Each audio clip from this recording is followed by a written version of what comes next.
Mickey, Donald, Timon et Pumba, ces personnages ont bercé notre enfance et ils continuent encore aujourd'hui de faire rêver des millions d'enfants. À travers des grandes dates, des chiffres et des anecdotes, aujourd'hui dans On va spoiler, on va voir comment la Walt Disney Company s'est imposée comme une référence du divertissement mondial.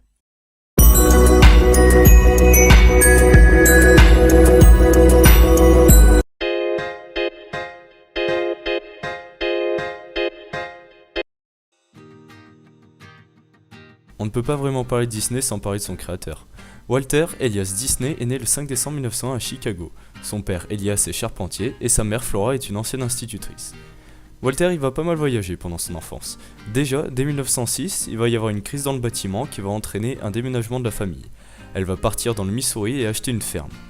Là encore, pas de chance, son père il va tomber malade, il va plus pouvoir assurer les travaux de la ferme. La famille elle va alors encore voyager, elle va partir à Kansas City pour retrouver les frères aînés de Walt. C'est une période difficile financièrement, Walt et son frère vont être obligés de travailler les soirs après l'école pour faire un peu d'argent. Sinon, le reste du temps, Walt il va à l'école et il va même être diplômé le 8 juin 1917. Sa famille elle va alors décider de retourner à Chicago, Walt il va s'inscrire dans une école, la William McKinley High School, et en parallèle, les samedis matins, à la Chicago Art Institute, il apprendra le dessin. Toutefois, on est en période de guerre, et à la fin de l'année 1918, Walt il va rejoindre la France avec la Croix-Rouge.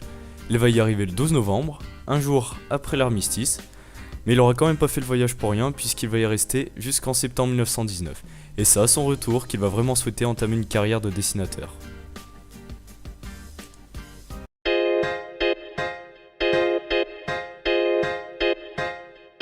Après son voyage en France, Walt il va retourner voir son frère à Kansas City.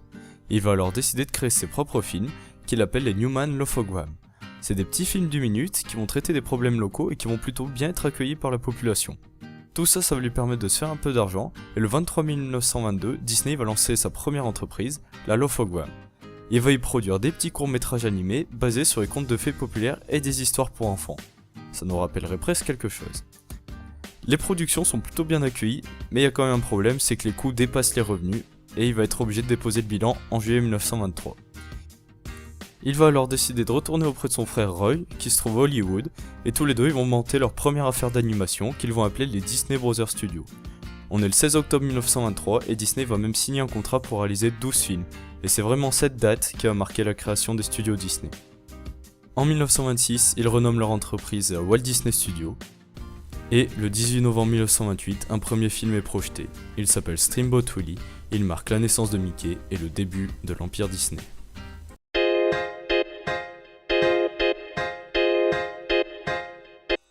On est en 1935 et Walt va se lancer dans un pari fou, réaliser le premier dessin animé de long métrage en couleur.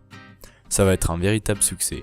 Après plus de 2 ans de production, Blanche-Neige est diffusée en février 1938. Le film il va devenir le plus rentable de l'année en rapportant plus de 8 millions de dollars de l'époque, ce qui correspondra aujourd'hui à environ 100 millions de dollars.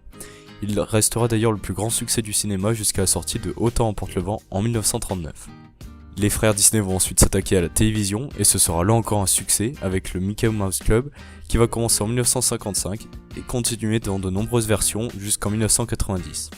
On pourra d'ailleurs retenir cette année 1955 comme une date clé pour Disney. Outre Mickey Mouse Club, il va aussi y avoir l'ouverture du parc Disneyland. On est le 17 juillet 1955. Ça va alors complètement changer le statut de Walt Disney, qui est alors plus seulement l'homme d'animation mais qui est désormais un homme d'affaires qui transforme en or tout ce qu'il touche. Les Walt Disney Productions, la société fondée par Walt et son frère Roy, sont devenus un empire du média et réussissent dans quasiment tous les domaines où ils sont présents. Le succès des films, de la télévision, du parc et des produits dérivés permettent à la société d'être un véritable empire commercial. Walt Disney décédera le 15 décembre 1966 suite à un cancer du poumon. Si sa mort elle va entraîner des difficultés pour l'entreprise, elle saura rebondir rapidement et d'ailleurs aujourd'hui encore elle se diversifie avec des achats récents par exemple de Jetix, Pixar ou encore Marvel. La mémoire de Walt Disney a été immortalisée à de nombreuses reprises, que ce soit par des émissions télé, des projets, mais aussi par une statue intitulée le Partners et qui est exposée dans plusieurs parcs Disney.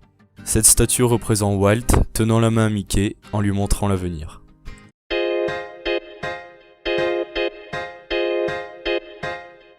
Voyons maintenant en quelques chiffres l'empire Disney. Donc on va commencer par Walt. On a vu à travers son histoire que ça a toujours été un homme déterminé. Pour vous donner un exemple, après sa faillite, il a pris un aller simple en train pour la Californie pour rejoindre son frère et est parti seulement avec 40$ en poche. Walt Disney il détient aussi le record des récompenses aux Oscars du cinéma, avec 22 dans des catégories en compétition et 4 pour ses contributions. Sinon, concernant l'entreprise, la Walt Disney Company elle possède aujourd'hui 4 complexes de vacances, 11 parcs à thème, 2 parcs aquatiques, 32 hôtels, 8 studios de cinéma et 6 labels de disques. Quand on sait de quoi ils sont partis, ça fait rêver. Elle est d'ailleurs divisée aujourd'hui en 5 parties pour gérer les différentes activités, que ce soit donc le cinéma, les parcs, les produits dérivés, et tout ça, ça lui a permis de réaliser un chiffre d'affaires de 52 milliards, dont 14 milliards 680 millions de bénéfices en 2015. Et ça la place première entreprise de divertissement au monde, loin devant la Team Warner et ses 25 milliards de chiffre d'affaires.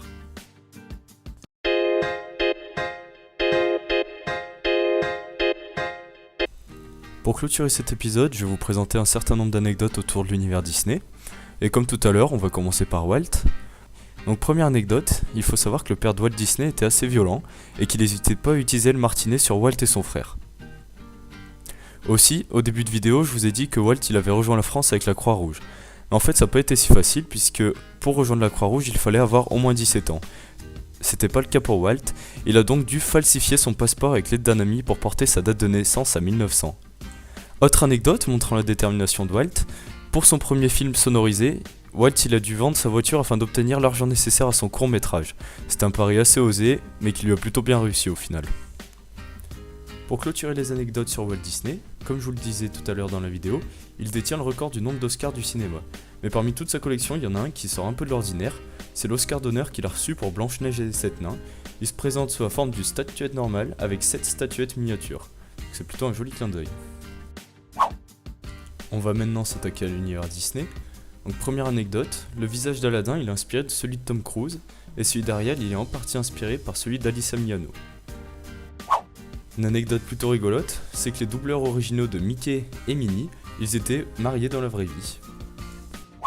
Maintenant, plus au niveau de l'animation, il faut savoir que pour animer une seule minute de l'étrange Noël de Monsieur Jack, le film qui est tourné image par image, il a fallu une semaine entière de tournage, avec plus de 400 visages utilisés pour Jack. Vous connaissez forcément le rocher de la fierté du Roi Lion. Et bien en fait il est inspiré d'un monument réel qui se trouve au parc national d'Elgates, situé au Kenya. Contrairement à la croyance populaire, la fée Clochette elle n'est pas inspirée de Marilyn Monroe, mais elle est en fait inspirée de Margaret Kerry, qui servait de modèle au dessinateur. Pour terminer, il faut savoir que tous les personnages Disney font une apparition dans un autre film Disney à un moment ou un autre. Pour vous donner quelques exemples, on a Belle, le tapis volant d'Aladin et Pumba qui font une brève apparition dans le bossu de Notre-Dame.